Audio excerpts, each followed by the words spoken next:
오늘 하나님의 말씀은요, 사무엘상 16장 6절부터 13절까지의 말씀입니다. 사무엘상 16장 6절부터 13절까지의 말씀, 저와 여러분들이 한 절씩 교독하도록 하겠습니다. 그들이 오매 사무엘이 엘리압을 보고 마음에 이르기를 여호와의 기름 부으실 자가 과연 주님 앞에 있도다 하였더니,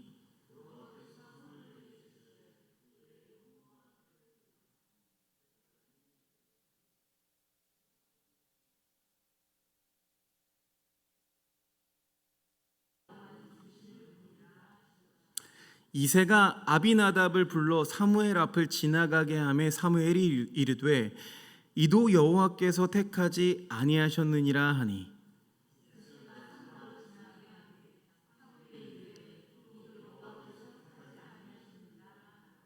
이새가 그의 아들 7을 다 사무엘 앞으로 지나가게 하나 사무엘이 이새에게 이르되 여호와께서 이들을 택하지 아니하셨느니라 하고,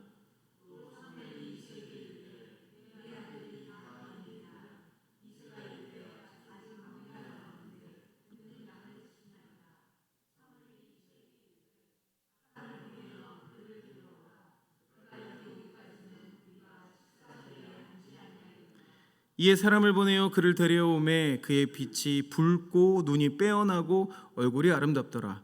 여호와께서 이르시되 이가 그니 일어나 기름을 부으라 하시는지라.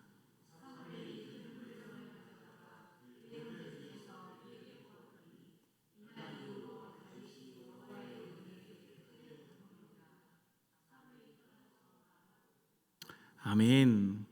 영성 시리즈 말씀을 계속 나누고 있습니다. 이제 오늘까지 총 3번의 말씀이 더 남았는데요, 영성의 세계를 소개하고 초대하고 또 뿌리 내리고 자라는 방법에 대해서 소개했고, 또 자라기 위한 영양분이 되는 기도에 대해서, 그리고 지난주에는 광야의 영성이라고 해서 자라면서 만나는 장애물에 대해서 함께 나누었습니다.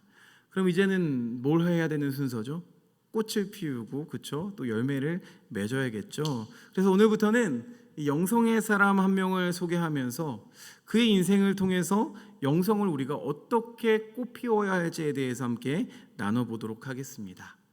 오늘 말씀에 등장하는 사람은 다윗입니다. 다윗 하면은 아주 유명하죠. 아주 유명하고 관련 콘텐츠, 영화도 많이 만들어진 인물입니다.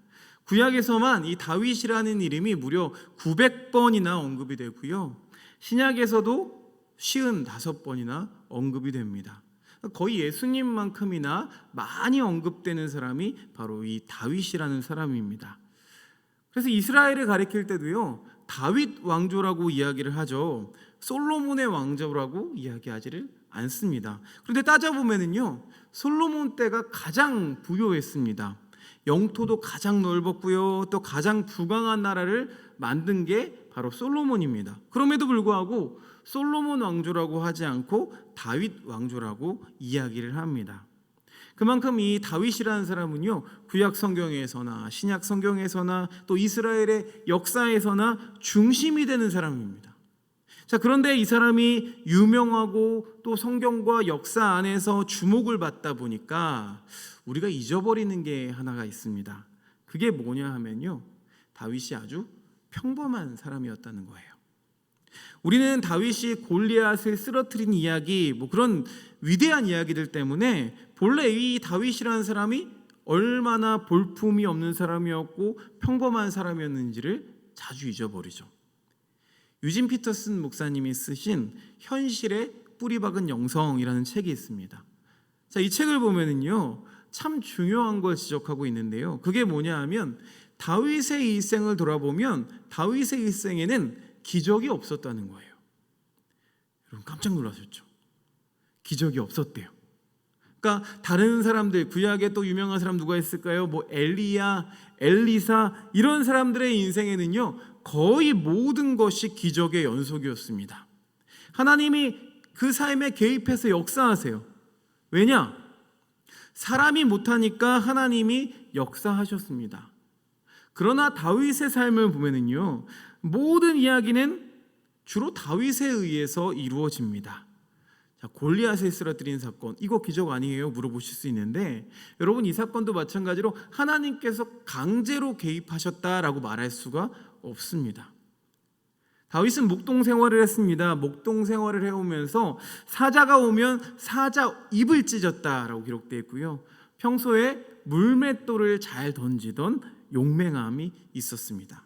그러니까 이 골리앗을 쓰러뜨릴 수 있는 기술을 이미 가지고 있던 사람이었어요. 자, 이 쓰러뜨릴 만한 능력이 있었던 사람이었다는 거예요. 이 말은 무슨 말이냐?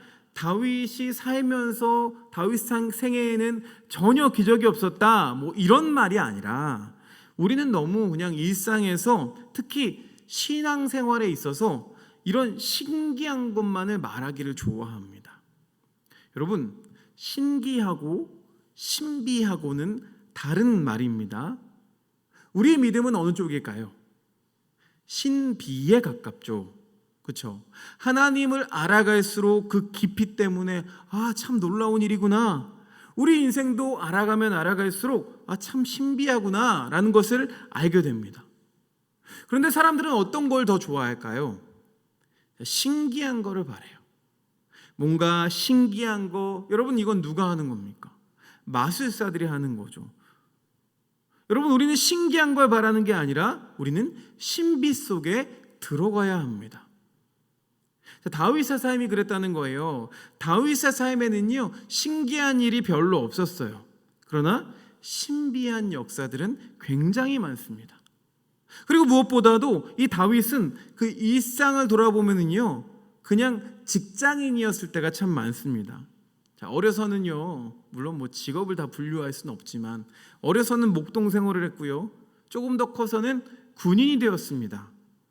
군인이 되어서 신분이 좀 상승해서 나중엔 장군이 되기도 하고, 또 도망자 생활을 오래 하기도 했죠. 그러면서 사람들을 먹여 살려야 하는 리더의 삶도 살았습니다. 그리고 결국에는 왕이 되었죠. 자, 이 사람은요, 어찌 보면 하나님의 영감을 받아서 막 하나님의 말씀을 전했던, 설교했던 제사장도 아니었고요, 또 선지자도 아니었습니다. 다윗은 항상 그냥 일상을 살아가야만 했던, 일을 해야만 했던 사람이었어요. 일을 해야만 먹여 살릴 수가 있었고 가족을 부양할 수 있었던, 어찌 보면 한 가정의 아버지였고 또 그냥 직장인이었다는 거예요. 자, 우리가 다윗의 삶을 살펴보면서 우리가 중심으로 봐야 되는 게 뭐냐면, 우리가 신기한 거 봐서는 안 돼요. 그냥 그저 일상을 살아가면서 자기 직업 생활을 충실히 하면서 어떻게 하나님과 동행했고 어떻게 하나님의 역사를 체험했고 또 아픔과 고통의 순간을 어떻게 넘어갈 수가 있었는가. 그래서 일상의 영성, 또 매일의 영성, 그래서 이 책의 이름이 현실에 뿌리박은 영성이라는 제목을 붙인 것 같습니다. 저는 이 영성이 정말로 귀하다고 생각합니다. 또 우리 시대에 꼭 우리가 쥐고 있어야 되는 영성이라고 믿습니다. 자, 여러분에게도 이 다윗과 같은 우리의 일상 속에서 만나는 놀라운 그 신비의 영성들을 만나는 여러분이 되시기를 축복합니다. 자, 오늘 말씀은요, 미래를 준비하는 영성인데요, 제목을 좀 잘못 붙인 것 같아요. 우리는 스스로 준비하지 못해요. 미래를 준비하게 하시는 영성이죠. 자, 이 다윗이 등장하기 이전에 먼저 있던 왕의 이름은 뭐였죠? 네, 사울 왕이었습니다. 이 사울의 시대는요, 짧지 않아요. 굉장히 긴 기간입니다. 사울이 잠깐 왕이었던 게 아니었어요. 상당히 긴 기간을 이 왕으로서 봉직을 했는데요.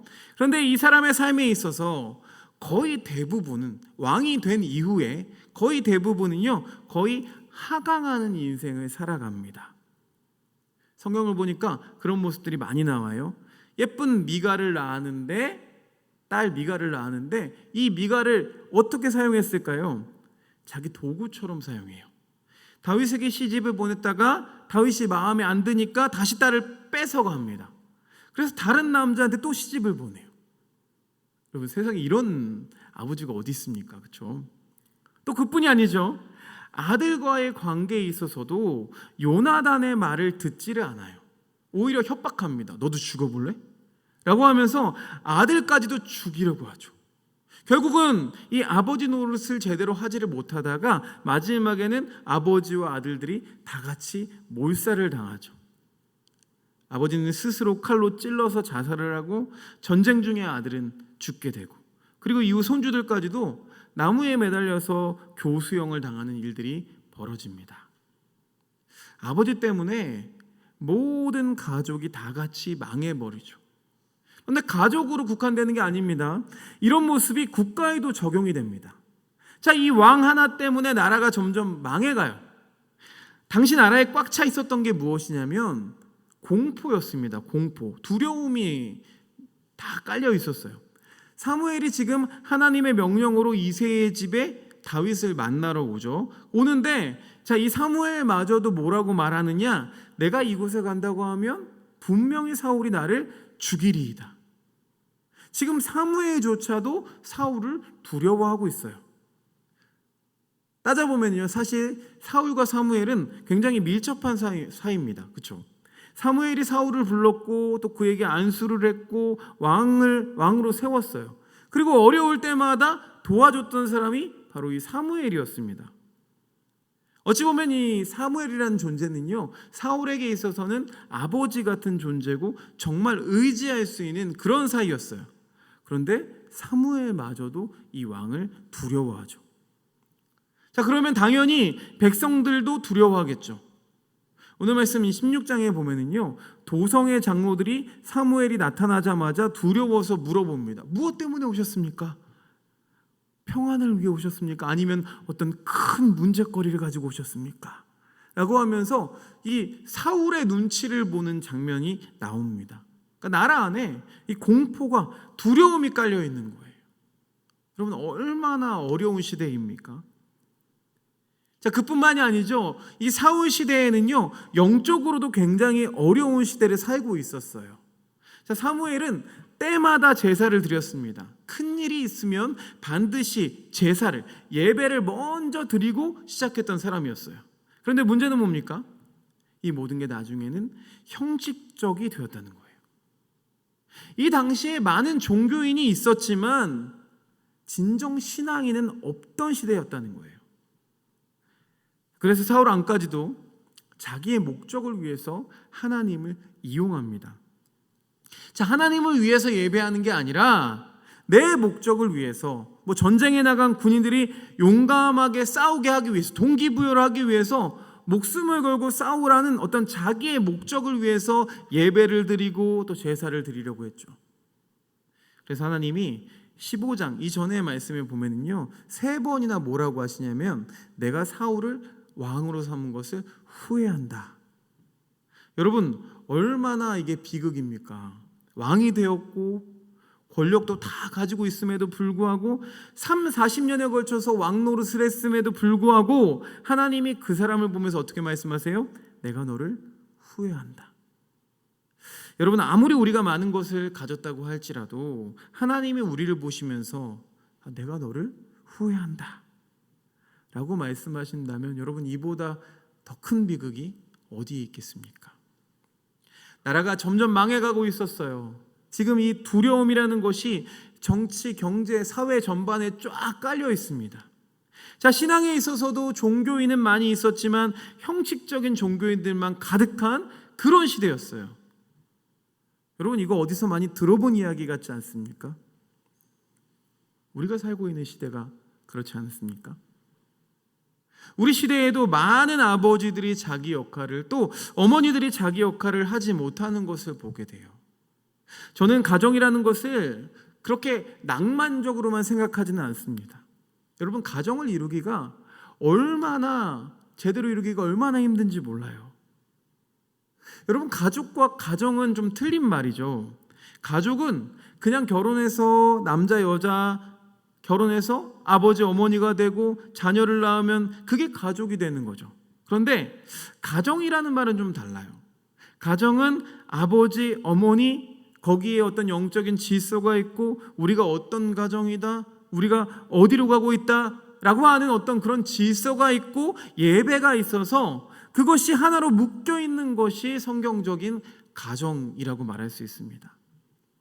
그래서 우리 시대에 많은 가족은 있는데 가정이 없어요. 예배가 없어요. 아버지의 영적인 권위가 없습니다. 어머니의 기도가 없어요. 그냥 나와서 기르는 거예요. 학원에 맡겨놓고 알아서 크라고 돈만 갖다 주는 거죠. 아이들은 집으로 나중에 어떻게 됩니까? 아이들은 집으로 잠만 자러 와요. 그게 가족의 모습이에요. 얼마나 이런 가족들이 많이 있는지 모르겠습니다. 가족은 있는데 가정은 없어요. 아버지는 마치 사울처럼 자녀들을 자기 마음대로 하려고 하고 그러다 결국 같이 공멸해버리는, 아버지 어머니 때문에 자식까지 신앙을 잃어버리고 망해버리게 되는 그런 모습을 우리가 얼마나 많이 봅니까? 여러분, 우리 사회에 지금 얼마나 두려움이 가득합니까? 앞으로 먹고 살 일에 대한 두려움 가득하죠. 밖에 나가서 사람을 만나는 것에 대한 이런 두려움들이 가득합니다. 이런 두려움들이 우리의 마음을, 또 우리 사회를 둘러싸고 있는 것을 보게 돼요. 자, 이 시대에도 수많은 교회와 종교인들이 있습니다.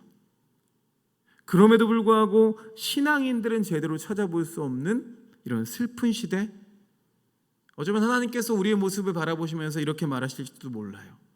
내가 너희를 세운 것을 후회한다. 여러분, 이게 얼마나 큰 비극입니까? 저도 이 말씀을 보면서 참 두려워요. 하나님이 저를 보면서, 야, 너의 인생 그렇게 많은 자격들을 갖추어 줬는데, 조건들을 만들어 줬는데 기껏 만들어 놓은 게 나중에 보니까 그냥 화장실이나 화려하게 꾸미고 색칠은 했는데 결국 화장실 냄새밖에 나지 않는 그런 모습. 여러분, 말씀 보니까 지금 사울만 망하는 게 아니라 나라와 민족 전체가 하향 곡선을 그리면서 영적인 타락과 나라의 모든 것이 점점 쇠해가는 그런 때를 맞이하고 있었습니다. 여러분, 이런 때가 되면은요, 사람들은 질문을 하게 됩니다. 이게 불신자든 믿지 않는 사람이든 믿는 사람이든 우리가 이런 질문을 하게 되죠. 그게 뭐냐? 하나님은 뭐하고 계십니까? 우리 인생에서 어려운 일을 만날 때마다 우리는 항상 이런 질문을 던집니다. 하나님은 어디에 계십니까? 하나님은 뭐하고 계십니까? 하나님이 계시다면 어떻게 이런 일이 생겨나도록 그냥 내버려 둘 수가 있으십니까? 라고 하는 질문을 던지게 돼요.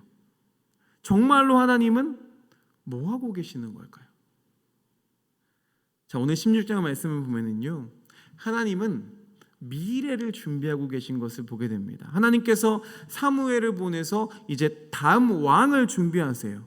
자, 하나님께서는요, 이 다윗이라는 사람을 20년 전부터 준비하시고 그리고 그를 훈련하십니다. 그리고 그에게 안수하시고 이 나라를 다시 세우려는 그런 계획을 하나님께서는 이미 갖고 계시다는 거예요. 그러니까 하나님이 쉬고 계신 게 아니라 하나님은 일하고 계셨다는 겁니다. 여러분, 지금도 마찬가지예요. 하나님은요, 지금도 마찬가지로 일하고 계십니다. 우리는 질문을 해요. 하나님, 어째서 교회들이 이렇습니까? 하나님, 어째서 믿는 사람들이 이렇습니까? 하나님, 어째서 목사들이 이렇습니까? 다 맞아요. 그런데 하나님은 그 가운데서도 조용한 역사를 이루고 계신다는 것입니다. 여러분, 믿으십니까? 하나님은 조용한 역사를 이루고 계세요. 우리 교회들을 통해서 정말 아무것도 아닌 것 같은 우리 하나교회를 통해서도, 우리 교우들을 통해서도 분명히 하나님은 놀라운 계획을, 이 다윗을 세우는 것 같은 그런 계획을 하나님께서는 하고 계시다는 겁니다. 자, 이 계획에 있어서 우리가 명심해야 될 것은 또 우리에게 말씀하시는 세 가지 메시지를 발견하게 되는데요. 첫 번째는 뭐냐 하면 이제 슬픔을 멈추라는 것입니다. 우리가 16장 1절 말씀 다시 한번 읽어볼까요? 16장 1절 말씀, 요 전 말씀인데요. 네, 준비를 안 해놨나 봐요. 제가 읽어드리겠습니다. 여호와께서 사무엘에게 이르시되 내가 이미 사울을 버려 이스라엘 왕이 되지 못하게 하였거늘 내가 그를 위하여, 그 다음 뭐라고 되어 있냐면요, 언제까지 슬퍼하겠느냐? 언제까지 슬퍼하겠느냐? 사울의 마음이 편치가 않아요. 사울을 자기가 발굴했고 그에게 안수했고 왕으로 삼았고 그리고 항상 조언을 해줬어요. 오랫동안 밀접한 그런 관계였습니다. 아버지와 아들과 비슷한 그런 관계였어요. 그런 사이였는데 사울이 점점 믿음 없는 삶을 살아요. 권력을 누리기만 좋아하고 하나님을 떠나서 살아가는 거예요. 여러분, 그 모습을 볼 때 얼마나 마음이 아프겠어요. 그리고 결정적으로 하나님이 내가 이 사울을 세운 것을 후회한다, 내가 버렸다 라고 말씀하실 때에 얼마나 이 사무엘의 마음이 안 좋았겠어요. 그래서 15장부터 16장 보면은요, 사무엘이 아파서 웁니다. 왕을 보면서 아파서 울어요.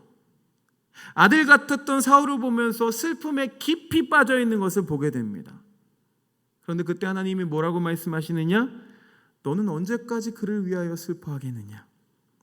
너 언제까지 그렇게 울기만 하고 그렇게 앉아 있을 거냐? 언제까지 가만히 그렇게만 있을 거냐? 언제까지 슬퍼만 하고 있을 것이냐? 그렇게 하면 안 된다는 거예요. 너는 지금 너의 권리인, 너의 권위인 뿔을 들고 거기에 기름을 채워서 너는 일어나라 라고 말씀하시고 계신 것입니다. 지금 우리에게도 동일한 말씀을 해주세요. 우리 많은 사람들이, 여러분 저도 마찬가지예요. 이 시대 속에서 너무나 우울해해요. 기쁜 소식이 하나도 없어요. 슬픈 소식들만 들려요. 재난이 가득한 것 같고 이 사회에는 온갖 불의한 이야기들만 가득하고 온통 싸우는 이야기들만 가득하고 장사랑 사업은 되지도 않고 항상 이런 소식만 들으면서 우리의 마음은 얼마나 피폐해지고 얼마나 우울해지는지 몰라요. 여러분, 교회를 생각하면 또 어떻습니까? 교회가 조롱당하는 그 모습들을 바라보면서 우리의 마음이 아파요. 여러분, 우리 자녀들을 바라보면은요, 우리 자녀들에게 꿈이 있어야 되는데 가끔은 이 자녀들이 집에 있으면은요, 좋기도 하시지만 한편으로는 막 집에서 게임만 하고 영화만 보고 막 뒹굴뒹굴거리고 늦게 일어나고 그러면 어떡합니까? 어떻게 돼요? 마음이? 그것 때문에 싸움이 나요. 그렇죠? 그것 때문에 엄마하고 애들하고 맨날 싸우는 거예요. 야, 핸드폰 그만해. 말 안 듣죠.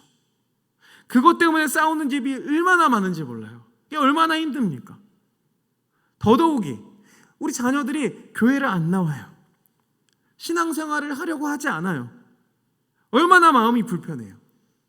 자, 그런데 아주 대놓고 예배를 드리지 않으니까 얼마나 마음이 안 좋아요? 그런데 이 시대에 하나님이 우리를 보고 뭐라고 말씀하시느냐? 너희들 그 우울함 중에 그런 불신 가운데 계속 슬퍼만 하고 있을 거냐? 우리에게 말씀하신다는 거예요. 너 언제까지 그렇게 남이나 비난하고 욕하는 것만 하면서 거기 있을래? 남이 안 되는 거 보면서 막 맨날 꾸짖고 훈계하는 거, 그거 언제까지 하고 있을래? 언제까지 그렇게 슬퍼만 하고 낭망만 하고 있을래? 우리에게 말씀하시는 거예요. 사무엘에게 말씀하세요. 언제까지 슬퍼하겠느냐? 이제는 너의 권위에 뿔을 들고 일어나서 너의 일을 해라. 여러분, 하나님이 우리 시대에도 동일한 말씀을 해주세요. 우리 교회에도 동일한 말씀을 해주세요. 여러분에게도 동일한 말씀을 해주십니다. 너의 일을 해라. 여러분, 우리의 일을 해야 될 줄로 믿습니다. 교회는 교회의 일을 해야 돼요. 예수님이 어떤 일을 하셨나요? 예수님의 3대 사역이라고 말하죠. 예수님이 다니시면서 가르치시고 전파하시고 치료하셨다라고 기록되어 있습니다. 예수님이 이런 일들을 하셨어요. 다니시면서 하나님의 진리를 가르치시고 사람들에게 전파하면서 선포하셨어요. 그리고 혼자만 아는 게 아니라 사람들에게 선포하신 거죠. 그리고 사람들을 치료하셨어요. 무너진 마음들을 치료하셨어요. 이게 바로 여러분 교회의 일입니다. 우리 믿는 교회들이 해야 할 일인 줄로 믿습니다. 지금처럼 그냥 앉아서 교회들을 보면서 돌멩이만 던지고 비난만 하고 욕만 하고 흉만 보는 그런 일들을 우리가 할 게 아니라 이제 우리가 뭘 해야 합니까? 이제는 교회의 일을 해야 된다는 거예요. 믿는 성도로서의 일을 해야 된다는 것입니다. 소망을 나눠주고 하나님의 말씀이 무엇인지, 진리가 무엇인지를 선포해주고 가르쳐주는 그런 일들. 여러분, 우리 자녀들에게도 하나님의 말씀을 선포하는 그런 일을 해야 한다는 거예요. 자녀들이 다 컸다 할지라도 우리는 가르쳐야 돼요. 내가 바라는 건 너희들한테 바라는 건 용돈 이런 거보다도 하나님의 말씀을 가르쳐 보시길 바랍니다. 우리가 또 깨어진 관계를 손잡아 주면서 그들이 치료받기를 기도해야 될 줄로 믿습니다. 그게 다 뭐예요? 우리가 해야 할 일이라고요. 자, 이렇게 사무엘에게 누워만 있는, 낭만만 하고 있는 사무엘에게 너는 일어나라 라고 말씀해 주셨어요. 그리고 이 사무엘은 이새의 집으로 갑니다. 자, 이새의 집에 가서 하나님 나에게 이제 말씀해 주시면 내가 그 사람에게 기름을 붓겠습니다. 그래가지고 예배드리자 그래서 딱 모였는데 첫 번째 아들이 싹 지나가는 거죠. 첫 번째 아들이 딱 지나가는데 왔는데 멋있어요. 얼마나 멋있었는지 성경을 보니까 이렇게 얘기를 합니다. 6절에 보니까 엘리압을 보고 마음에 이르기를 여호와의 기름 부으실 자가 과연 주님 앞에 있도다. 그러니까 뭐예요? 이야, 과연 하나님이 예배해 두셨구나. 사무엘은 인생 경험이 많았고 또 사람도 많이 대했고 굉장히 통찰력이 있는 사람이었어요. 이런 사무엘에게 엘리압이라고 하는 장남을 딱 내밀었는데 진짜 멋있구나. 이 사람한테 하나님이 기름 부으시라고 하나 보다 생각을 했습니다. 아주 마음이 흡족했어요. 자, 그런데 하나님이 뭐라고 말씀하시느냐? 굉장히 세게 이야기하시죠. 7절 말씀 한번 읽어볼까요? 자, 시작. 여호와께서 사무엘에게 이르시되, 자, 여기까지. 사무엘이 엘리압을 처음 봤어요. 처음 보고 한눈에 쏙 반했는데 하나님이 뭐라고 말씀하셨어요? 엘리압이 용모와 키가 아주 멋있었나 봐요. 여러분, 과거에는 아주 바람직한 그 남자의 모습이 어떻습니까? 남성성입니다. 남성성.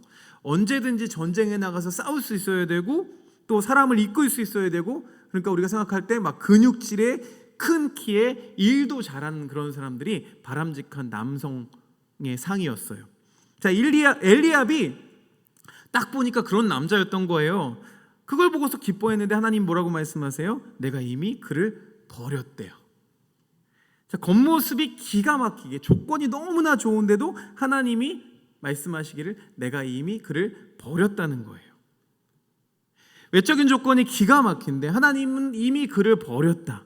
그리고 두 번째, 세 번째, 심지어 7번째 아들까지도 하나님은 내가 이 사람을 뽑았다라고 말씀을 안 하시는 거예요. 자, 여기서 나오는 7 아들은요, 어떤 것을 상징하냐면 우리 인간들의, 그러니까 우리가 생각하는 어떤 갖고 싶은 또 바람직하게 생각하는 어떤 이상적인 모습들을 상징하는 겁니다. 첫 번째부터 7째까지 사무엘의 눈으로 봤을 때는, 인간의 눈으로 봤을 때는 정말 멋있는 사람들이었어요. 완벽했어요. 외적으로는 용사답고 왕이 되면 너무나 잘할 것 같고, 실제로 사울 왕도 그랬죠. 남들보다 어깨 하나가 더 있는 키도 크고 볼만한 그런 남자였어요. 우리 현대적으로 한번 해석해 보면 막 학벌도 좋고 말도 잘하고 거기에다가 막 남성스럽고 또 7명의 아들들이 다 그랬다는 거죠. 사무엘 눈에는 쏙 들었어요. 그런데 하나님은 아니라고 말씀하세요. 하나님 뭐라고 하십니까? 7절 말씀 뒤쪽 보니까 내가 보는 것은 사람과 같지 아니하니 사람은 외모를 보거니와 나 여호와는 무엇을 보신다고요? 하나님은 중심을 보신다는 거예요.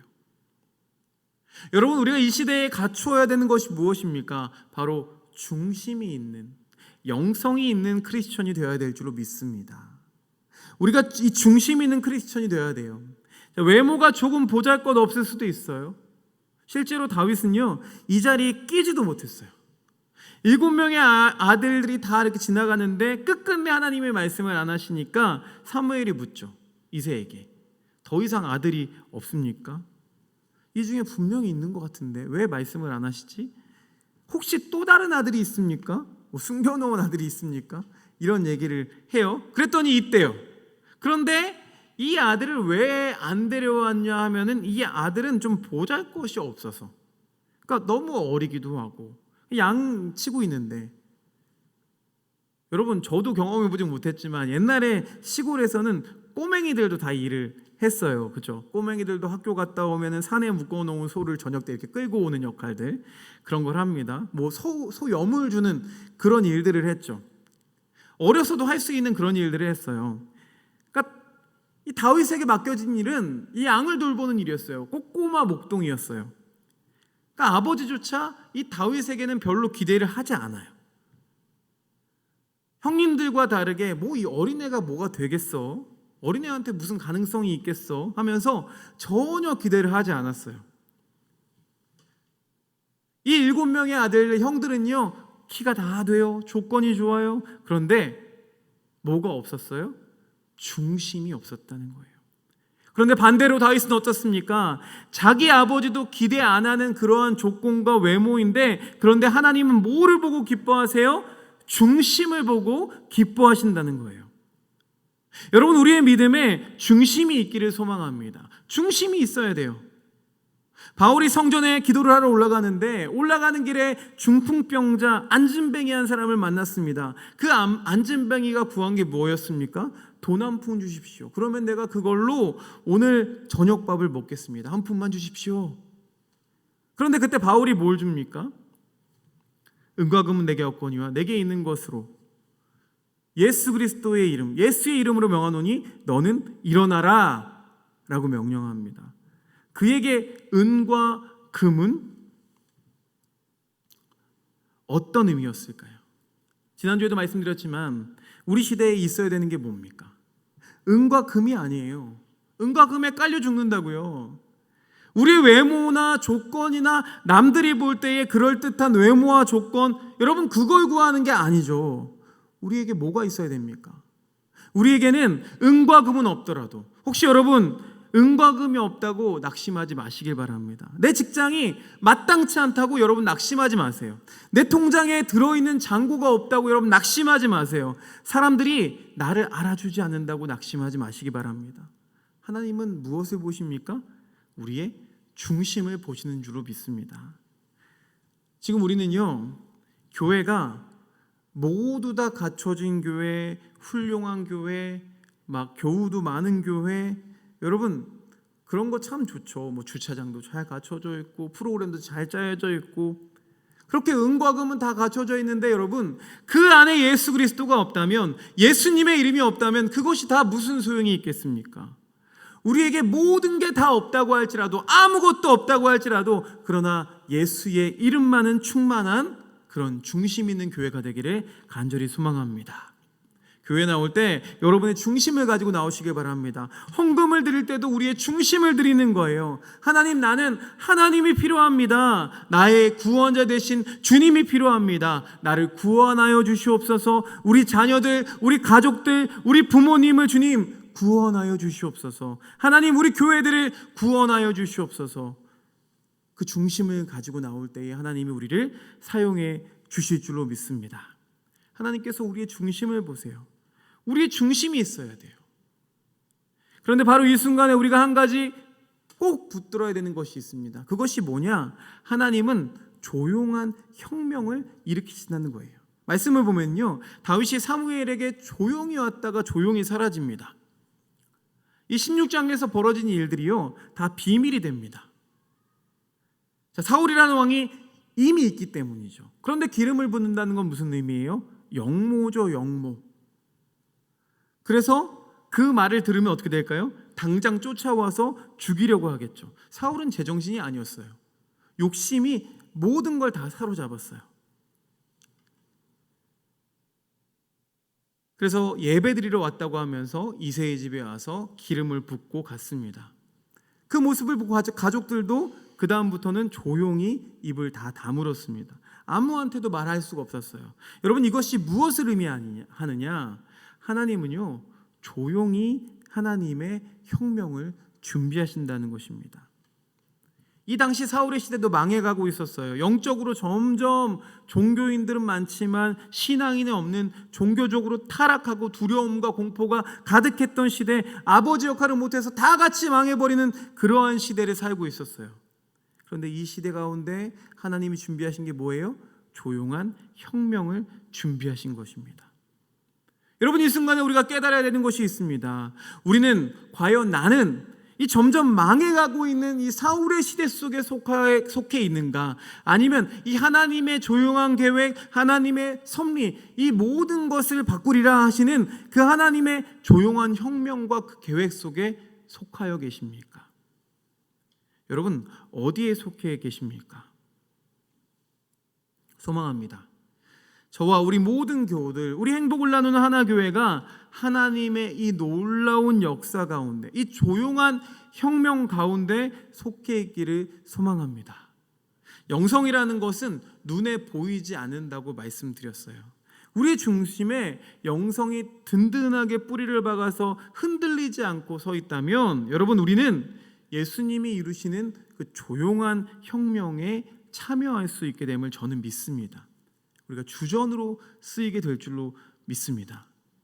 사랑하는 우리 교우들에게 이 영성, 이 중심이 있어서 비록 외모는 가진 게 없지만, 조건도 좋은 게 없지만, 돈도 가진 게 없지만, 그러나 우리가 가진 것, 우리 중심에 살아계신 이 예수 그리스도, 조용히 찾아와 주셔서 우리에게 놀라운 섭리를 만들어 주시고 계획하시는 그 하나님을 우리가 신뢰하고, 하나님, 내 인생 가운데 이 놀라운 역사를 준비해 주시옵소서, 그렇게 함께 기도할 수 있었으면 좋겠습니다. 함께 기도드리겠습니다. 주님, 감사합니다. 하나님, 오늘도 말씀해 주시니 감사합니다. 하나님, 우리 자녀들 가운데, 하나님, 우리 교회 가운데에 보잘것없는 그 속에서 하나님, 놀라운 계획, 다윗과 같은 역사들이 준비되고 계획되게 하여 주시옵소서. 그렇게 소망하고 또 기도하고 바라는 우리 교회, 우리 모든 교우들이 되기를 간절히 소망합니다. 주님, 역사하여 주시옵소서. 예수 그리스도 이름으로 기도드렸사옵나이다. 아멘. 시간이 많이 갔습니다.